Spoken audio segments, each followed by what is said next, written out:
Welcome, everyone.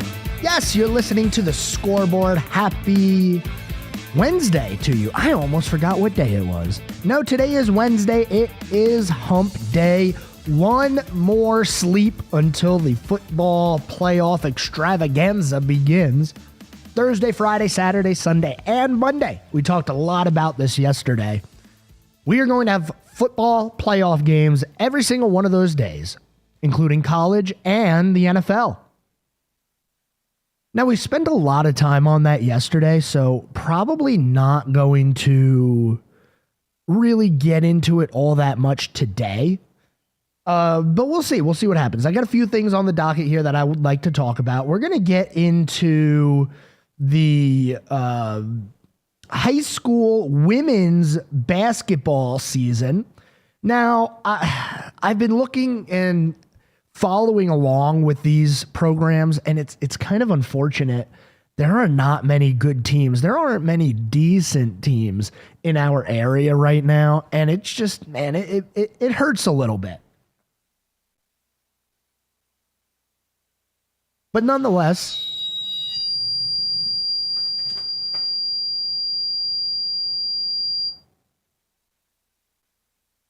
looks like we had a little technical difficulty there, ladies and gentlemen. Sorry about that. Anyway, nonetheless, we are going to talk about the women's basketball season and talk about kind of how everything's progressing. Now, there is a school in the area that's got a winning record. There's actually two that I've been following with winning records. Everybody else is kind of struggling this year, and it's unfortunate to see. It really is, because I love when the schools in the area are performing well and we get to talk about their playoff runs. But man, this year it might not be what we want to see. We also had some NBA action last night. We're going to talk a little bit of basketball today, not too much.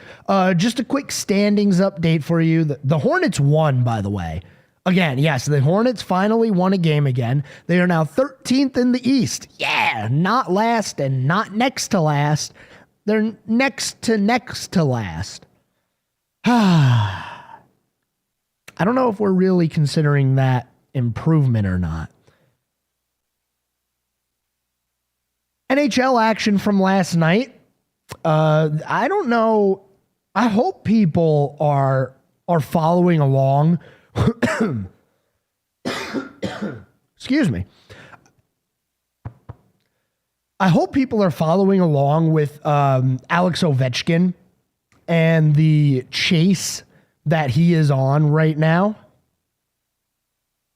Alex Ovechkin has scored 872 goals.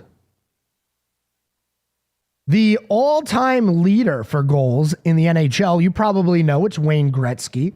He scored 894 goals in his career. So Alex Ovechkin, 22 away from tying the record and 23 away from taking the record. Now, when you look at the stats on the year so far and who's been scoring the goals this year, Ovechkin's had a pretty good year, definitely better than what he did last year. Last year for Ovechkin was a down year. But this year, Ovechkin's having what we expect from Ovechkin, where he's scoring goals. Now, he's not leading the league or any record-breaking pace like that right now. In 24 games, he has 19 goals. Now, there's 82 games in a season, so you kind of stretch that out over 82 games. He is on track to break the record. I guess my newest curiosity with Ovechkin, because it almost seems inevitable at this point that he's going to break the all-time record for goals in a career. How many is he going to get up to? Now, obviously, if he continues at the pace that he's at this year, he'll probably get up over 900 goals. How long will he continue to play, though? At 39 years old, he's starting to get up there in age. Is he going to get to 1,000 goals? I think that'd be pretty cool. But we're going to save some more hockey talk for another time. We're also going to get into just regular news around the sports world. Man, there's a thought going on right now that Kansas City threw their game against the Broncos because they did not want the Cincinnati Bengals to make the playoffs. And all I have to say is, if that's true, that's really unfortunate.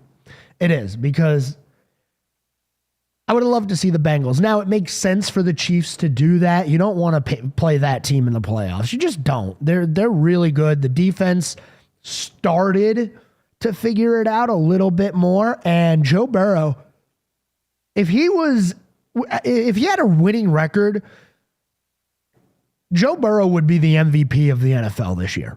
I don't think there is no doubt in my mind, but I don't see how you could look at the season that Joe Burrow had and say that he's not the most valuable player in the league, but they didn't make the playoffs. So, it's kind of like, Joe Burrow led the NFL in yards and touchdowns. He threw 43 touchdowns to only 9 interceptions. Now, it's a really good touchdown to interception ratio. I don't know if anybody looked at Lamar Jackson, who threw for 4,000 yards, 41 touchdowns, and only 4 interceptions. I still think Joe Burrow should be the MVP. Now, they're not going to give it to him because he missed the playoffs, but he definitely had one of the best years in the NFL. Probably going to be a Josh Allen MVP year. Let's save some of the national stuff for a little bit later. I want to direct our attention to the high school basketball scene for the women's season. Yes, the girls' basketball season underway. We are a little bit, it's hard. Some of these teams are halfway. Some of them haven't hit the halfway. We're hovering around the halfway point of the basketball season in both men's and women's. So it's not just one. But starting our conversation off with West Iredell, they've played 3 conference games already this year, one of them being yesterday. West Iredell has not fared well this year. Not at all. They've lost some. I don't even know if I want to say what the scores of some of these games are. On January 3rd, they played Ford High School. They lost. West Iredell women's basketball team lost 73-8.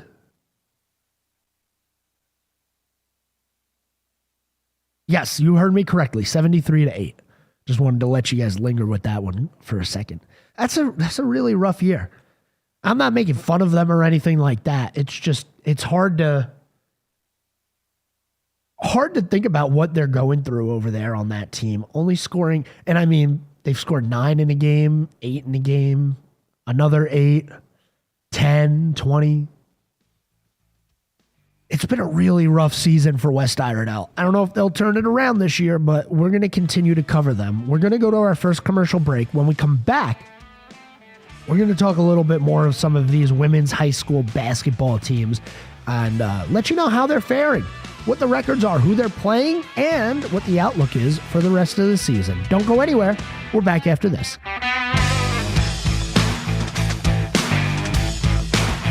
Welcome back to the Scoreboard, ladies and gentlemen. Today's episode has been recorded at an earlier time. I don't know if I think I mentioned that in segment 1. Today's episode was not, it's not live. It was recorded earlier in the day, but today is Wednesday. I hope everybody's staying warm out there. It is absolutely frigid outside. Oh my goodness. And we have that winter storm that's going to be coming Friday into Saturday. That'll be a lot of fun. We'll see what's going on there. I like the snow. I do. My car stinks in the snow. I can't really, if there's snow on the ground, my car is like not happy at all. But we're not going to talk about the weather, obviously. We're going to talk sports. And we've been talking about the girls' basketball season, some of the schools in our area. West Iredell was the first one we talked about. Let's go ahead and move on, talk about South Iredell basketball. Now, South Iredell, a little bit better of a year so far than what West Iredell has started off as. in terms of they're scoring a lot of points. 3-11 right now for South Iredell, not the best record. And when you look at how they did last year, it is a little bit of a drop off. But they are 3-11 right now, 0-2 in the conference. They've lost 2 consecutive games, one of them to Mooresville in a tournament game, one of them to Hickory Ridge, that being a conference game. And just like the men's side of things, there are only conference games remaining for these women basketball teams. There might be 1 or 2 thrown in there that are non-conference, but from everything that I've looked at so far, it looks like everybody's going to be playing conference games except for Lake Norman. They're going to play Winston-Salem Christian National School a little later in the year. That's going to be the only non-conference game remaining on the schedule for these teams. So South Iredell 3-11, 0-2 is their record right now in conference. And they'll be playing tomorrow against Mooresville again. Now, this is going to be another road game for them. The first one was a tournament game. They lost 59-56, a very close game. Maybe a little redemption in order for South Iredell as they look to improve their record and get some wins under their belt here on the conference side of things. North Iredell is having a decent year. Now, you look at, and I like to do comparisons. Last year, North Iredell went 20-9. This year, they're off to an 8-5 start, which is pretty good. A lot of conference games coming up. They haven't fared well in the conference so far. They're actually 1-2 in the 3A Western Foothills, so looking to turn things around. Their next game is tomorrow at home against Hickory High School. We talk about Hickory High School a lot during the football season. Their women's basketball team, only 1-7, not dangerous, not that dangerous right now. But North Iredell, 8-5, they have a winning record. It's what you want to see. You want to see your team with a winning record with a chance to make a deep run once we get to the playoffs. And it's closer than you think. Halfway point in the year, and the games come fast and furious here in January. So keep an eye out for the North Iredell women's team. They are 8-5, looking to make a playoff push. That'd be awesome. Statesville High School is hovering around 500 this year. And at 5-7, they already have 2 more wins on the season than they did last year. But their conference record is struggling. They have yet to win a conference game, including a loss to East Lincoln, 59-13. So a little unfortunate there. Definitely not the season that they wanted to have, but still building, improving from what they did last year where they went 3-22, and even the year before, only 6 wins. Right now they are 5-7. Their next game is going to be tomorrow on the road against West Iredell. Now, that West Iredell team, I feel bad for them, but it looks like Statesville is probably going to have an advantage moving into that game. And finally, a little bit closer to the lake down in southern Iredell, Mooresville High School. Now, Mooresville's women's basketball team is having a rough year. They are 4-8. They're still better than they were last year, where they only won 3 games on the year. And Mooresville, they didn't fare very well in the tournament that they participated in during the Christmas break here. Kind of sad to see what happened there. But they do have a chance to turn it around. They have plenty of conference games remaining. They've only played 2. Now, they have lost those 2 games, but only conference games remaining from here on out. And they play South Iredell, who... That's a pretty even matchup, in my opinion, South Iredell and Mooresville. Hopefully it'll be a good game, and one of these schools is going to get a win and get back on track for the rest of the year. So Mooresville 4-8, 0-2 in the conference. The good news is they're on a 2-game winning streak. Hopefully they can build on that. And moving on to the best high school program in the area, in Iredell County, in my opinion, Lake Norman. The Lake Norman women's team is ranked 3rd in the state of North Carolina. They are 10-1 with their only loss so far coming to Hebron Christian School out of Georgia, part of a little tournament that they were participating in. The remaining schedule for Lake Norman is all conference games except for that one game against Winston-Salem Christian National School. I expect Lake Norman, especially judging off of the remainder of the conference, I expect them to not lose another game this year and fly into these playoffs. Now, they are going to have a tough game later in the year and tomorrow. So Hickory Ridge is 10-4, 3-0 in conference right now. Now, Lake Norman hasn't played anywhere near that many conference games. They're only 1-0. But Hickory Ridge is emerging as one of the teams to beat in this in the 4A Greater Metro Conference. Lake Norman plays Hickory Ridge tomorrow on Thursday, and it'll be a home game for Lake Norman. Now, they'll be on the road against Hickory Ridge later in the year. That's going to be February 4th. But it's going to be a big tell tomorrow as to where the conference is, who the team to beat is going to be. And it's going to be between Lake Norman and Hickory Ridge. I'm telling you that right now. That is our high school women's basketball scene. I'm going to continue to keep you guys updated as I always do throughout the year. We are about a month or so away from playoffs, but it'll come up quicker than you thought. It always does. So moving on from the high school scene.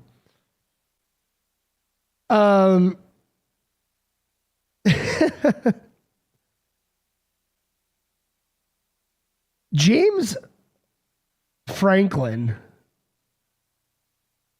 said it was pretty much trashing Notre Dame for not being in a conference. James Franklin, the coach of Penn State football. Excuse me. Here's what the story is. This is from Adam Rittenberg from earlier today. While discussing the opportunity that awaits for Penn State, Coach James Franklin said Wednesday that the showdown against Notre Dame is about representing our schools and our conferences. Franklin caught himself realizing Notre Dame coach Marcus Freeman was sitting just to his right. Or our conference, excuse me, is what he said. Because, Notre Dame not in a conference. Now, apparently, people have problems with Notre Dame not being in a conference. I don't think it's an advantage at all. Look at what Clemson did. Clemson's in a conference. They were out of the playoffs. They were, what were they going in? They were in the 20s, I think. And they won the conference championship, so they get an automatic bid. Notre Dame does not get that possibility. Notre Dame has to have a good regular... They have to be in the top 10 by the end of the year. And I know they did it this year, and they'll probably do it a majority of the time. But I don't think being outside of a conference is an advantage in this system of the college football playoff. Notre Dame could be the number 1 team in the country at the end of the regular season. They won't get a bye. Why? You might ask why. Well, because they didn't win a conference championship. It's simple as that. I don't know how else I could explain that to you guys. The conference champions, as it is right now, get a bye. Notre Dame being unable to win a conference championship, they'll never get a bye. So the best they could ever be ranked is 5th going into the bracket. I don't see that as an advantage. I'm sorry, I just don't. Apparently, people have a problem with it, though, including James Franklin, the head coach of Penn State. I don't know. I don't have a problem with it. Maybe you do if you're listening. Leave a comment on the video, or if you're listening on the radio, give me a call next time I'm live. How about that? Or you could call the Home Ad Show in the morning. I'll answer the phone, screen the call, and say, yeah, I don't believe you. I think it's a good idea. It's not a disadvantage. It's not an advantage to be outside of a conference. We're going to go to our commercial break here. When we return, we're going to continue talking some things in the world of sports. We're back after this.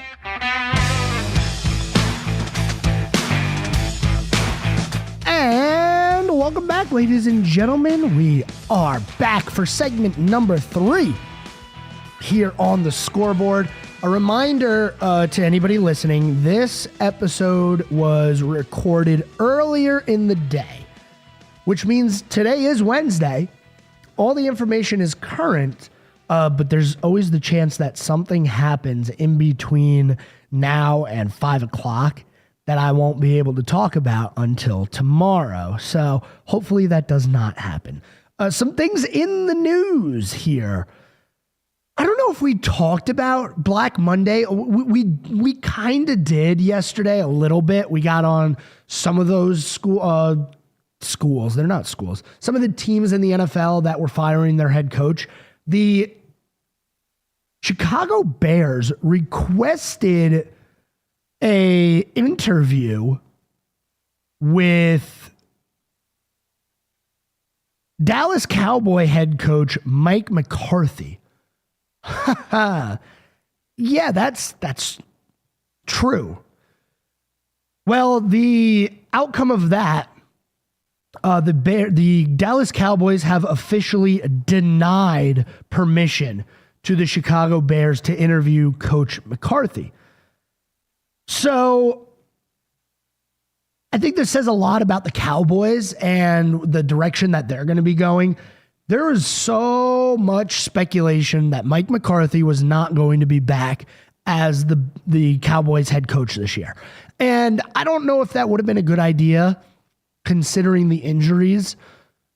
I am always under the thought that if you lose your quarterback, you probably should get another chance, because the quarterback, as we know, is the most important position on the football field. It is, especially in today's day and age. I think the Cowboys are going to stick with McCarthy at least for another year or two. You got to give him one more chance at it. And we see it a lot with coaches being a one and done. One and done is not a good thing. It isn't, because you can't develop as a coach. I heard what Robert Kraft had to say about Gerard Mayo and saying eventually he's going to be a great coach. Why didn't you let him grow with you? Like, this is the most mind-boggling situation right now. Who's going to want to go to the Patriots? The Patriots, in Gerard Mayo's contract, said when Belichick leaves, you will be the head coach, which means they believed in him. Well, he got 1 year, and that was it. How is he going to develop? If you believe that he can be a good head coach, why would you get rid of him and let somebody else reap the benefits of that? Like, that doesn't make any sense. It really doesn't. So I don't know who's going to want to go to the Patriots. Somebody's going to have to go there, though. They're going to hire somebody to coach that team. But the Cowboys, I think they're going to stay with McCarthy for a while at least. And the Bears, well, they're going to be interviewing people. Now, the Detroit Lions are expecting for both of their coordinators to leave. Yep. Ben Johnson, offensive coordinator.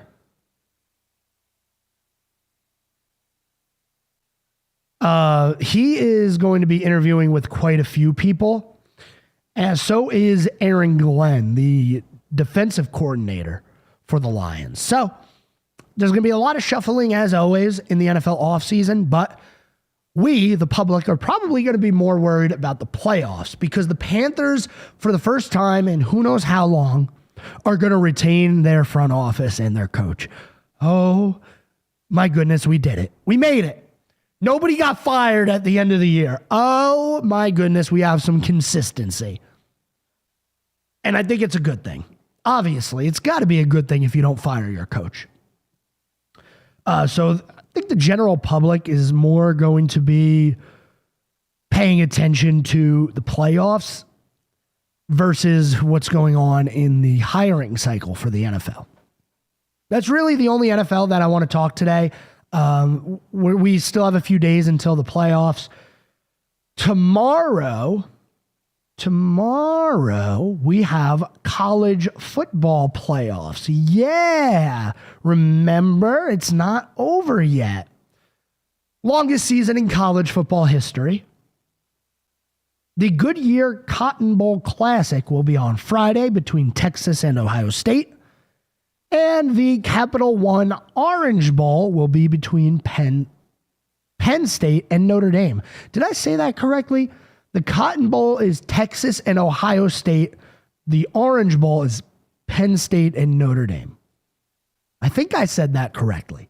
I'm looking at it and it just didn't sound right. This would not be the playoff if we just went with the top four. It would be Oregon, Georgia, Texas, and Penn State. Oregon would play Penn State. Georgia would play Texas. 2 SEC teams, 2 Big Ten teams. Well, now there's only one SEC team, and I don't even know if anybody out there is considering it an SEC team yet. And you got the Big Ten in there and a non-affiliated team. The SEC no longer reigns supreme. It doesn't. And I think it's a good thing for college football. The spread of talent, I'm telling you, give it a couple of years. Give it 3, give it 4 years, okay? Kids that are in high school right now are growing up with a playoff system. They're not growing up with, hey, the committee decided this is going to be the national championship game. They're not growing up with that. They're seeing other teams in the playoffs. Arizona State, Boise State, Indiana was in there. SMU, we'll throw SMU in there as well.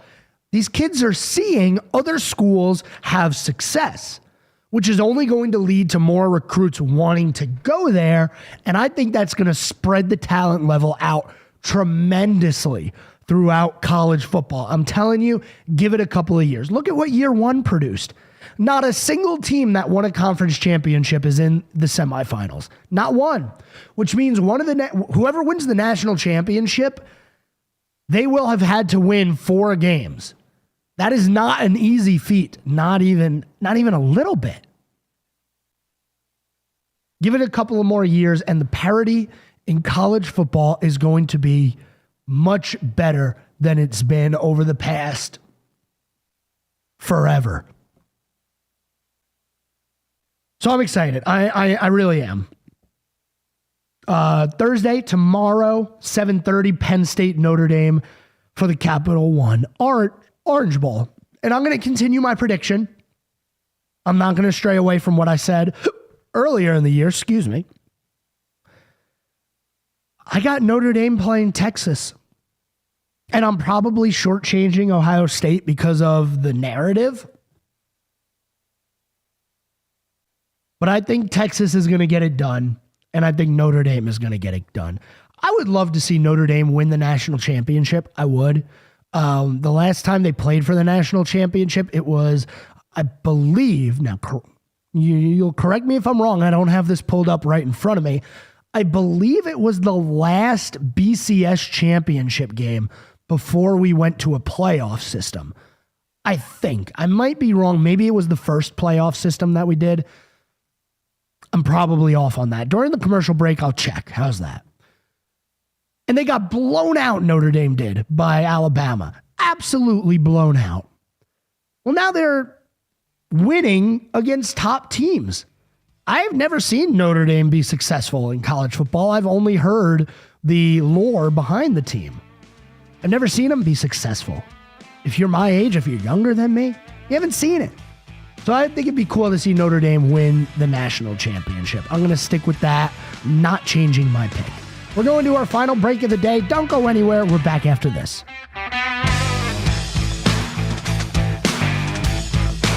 And welcome back, ladies and gentlemen, to the Scoreboard. A reminder to you, today's episode is not live. We are pre-recorded, but today is Wednesday, and it is cold.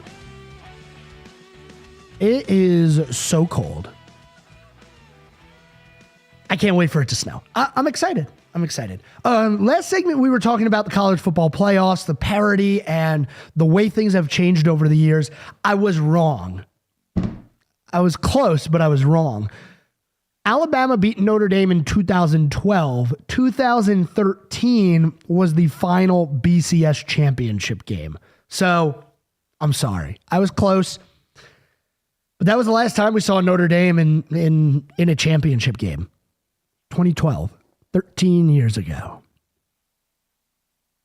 I personally would love to see them win.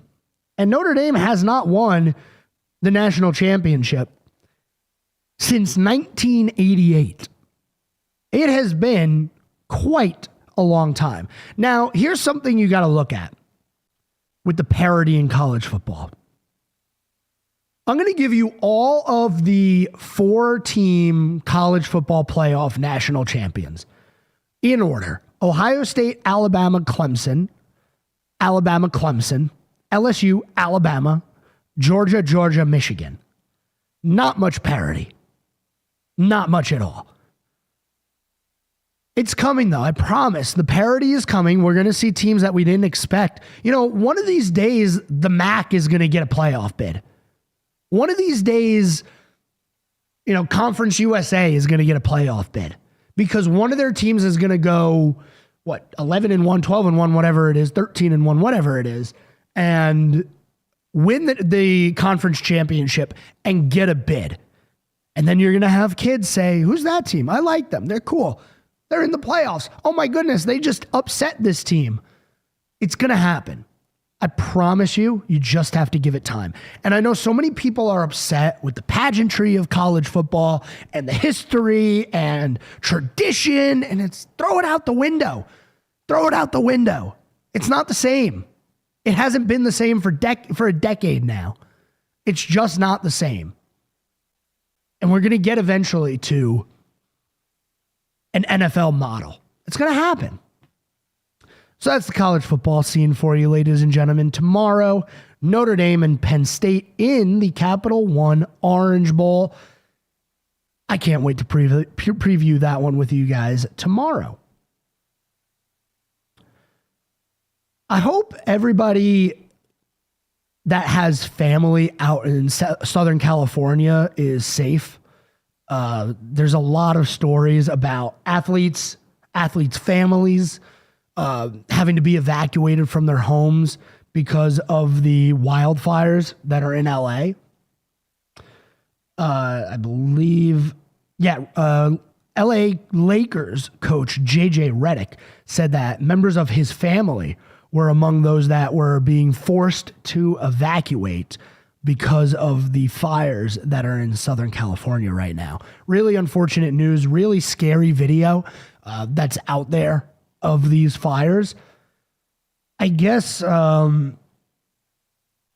news is we haven't heard of anybody losing their life yet. At least I haven't.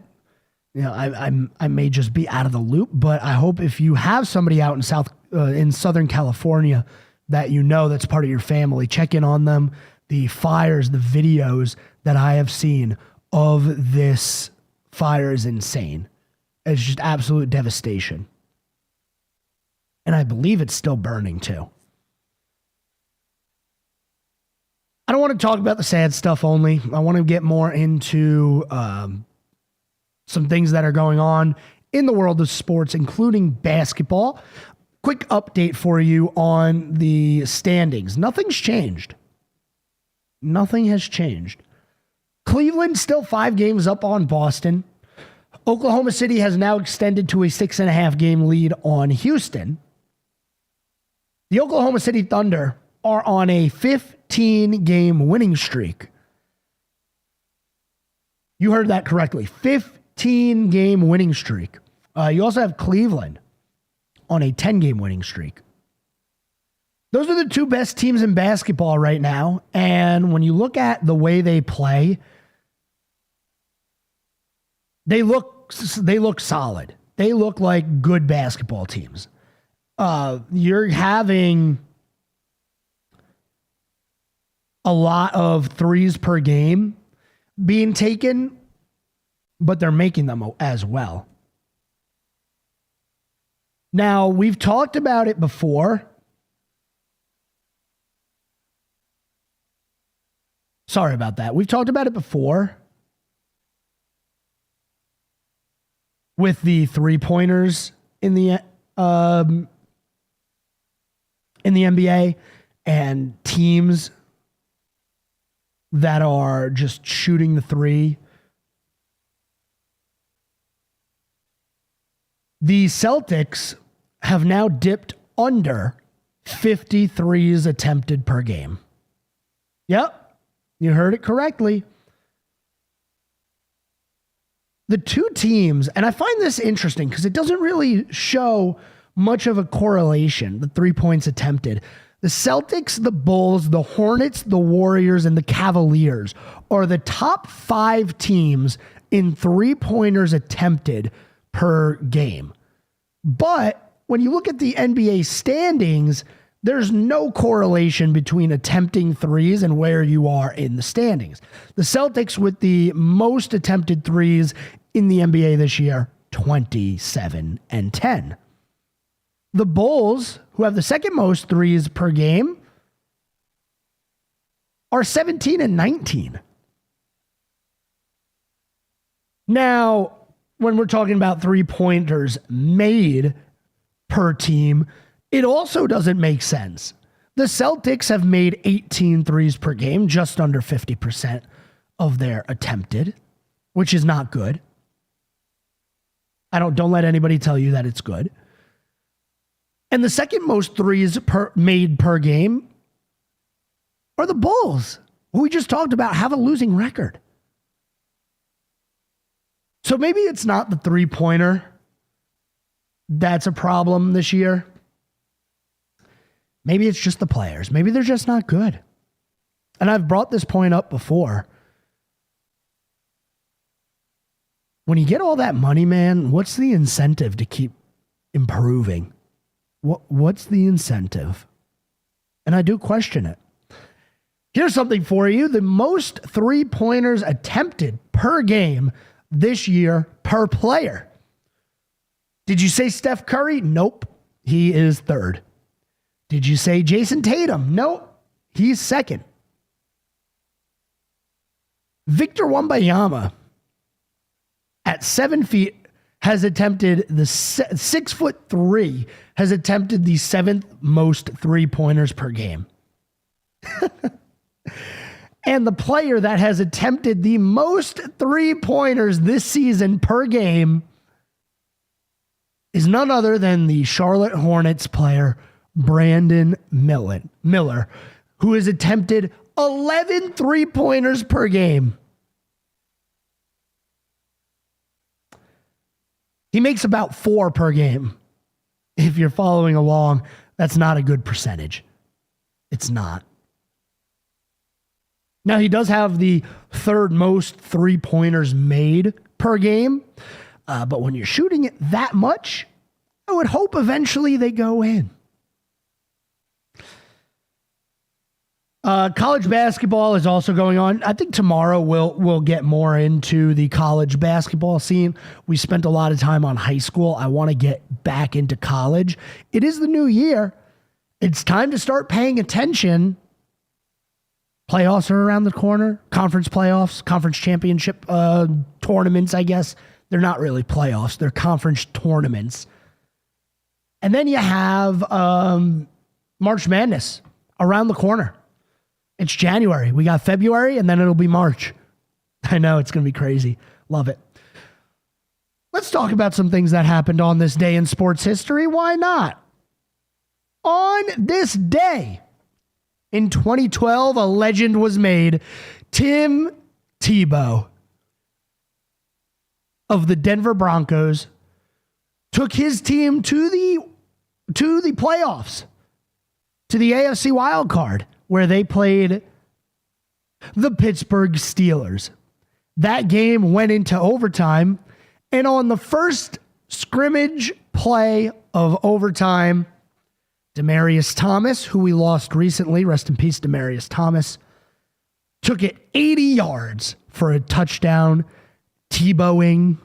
2012 was such a different time, man. That was on this day, 2012. On this day in 2008, Redskins head coach Joe Gibbs would retire for the second time as the head coach of the Redskins. That's the Redskins at the time. He would then go on to be a NASCAR team owner, and a very good one at that. That's all the time we have today, ladies and gentlemen. Probably should have saved a little bit more time for this day in sports history, but we are out of time. Thanks, everyone, for tuning in today. I'll be back same time, same place tomorrow. Until then, have a good night, everyone.